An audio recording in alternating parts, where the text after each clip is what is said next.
I'm a non-practicing cradle Catholic, so that means I went to church a lot as a kid.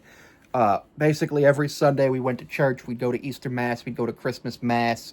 There were funeral masses, stuff like that. We went to Mass, and at Mass, you knew how it would be. And you knew how it would be no matter what church you went to. There'd be the reading, there'd be the second reading, there'd be the sign of peace, there'd be all of those things. There'd be the Eucharist. You couldn't take the Eucharist until you'd had reconciliation and then get the first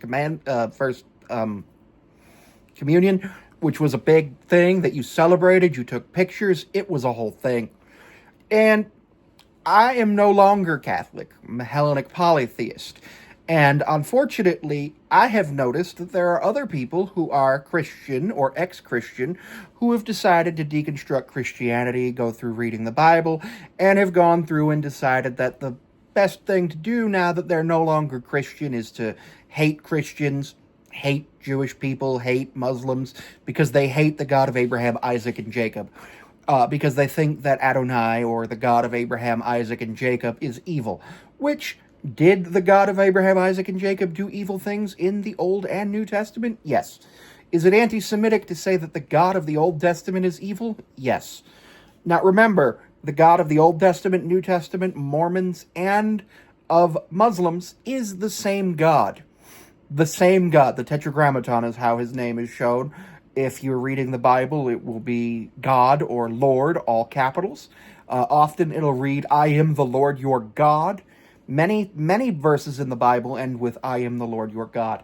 Where I live, many people are Catholic. We don't have a large Protestant group of people here.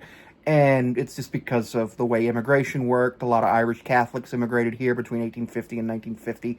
A lot of Polish Catholics. A lot of the countries where Protestants weren't ended up immigrating here for various reasons. We also have a decent Jewish population and a decent Muslim population. We have a few Protestant churches. We have a Baptist church, we have an Episcopalian church, we have maybe 3 or 4 other Protestant churches, but the majority of the churches here are Catholic. And when I talk to other Catholics, whether they're currently practicing or former Catholics who are cradle Catholics, they're like, yeah, Jesus said to give to the poor, help the needy, help the sick. That's why I went into healthcare. That's why I went into education. That's why I went into this.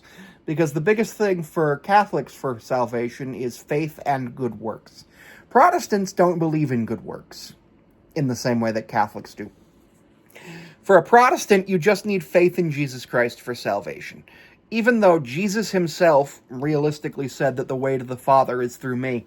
And he gave many lessons of how you should act if you are a follower of Jesus Christ. And unfortunately, many people do not follow those lessons.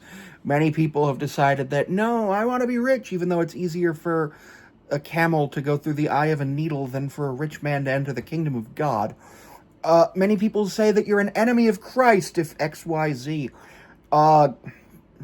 Peter Thiel called Greta Thunberg the Antichrist the other day, apparently because the word nature doesn't appear in the Hebrew Bible, which doesn't make any sense.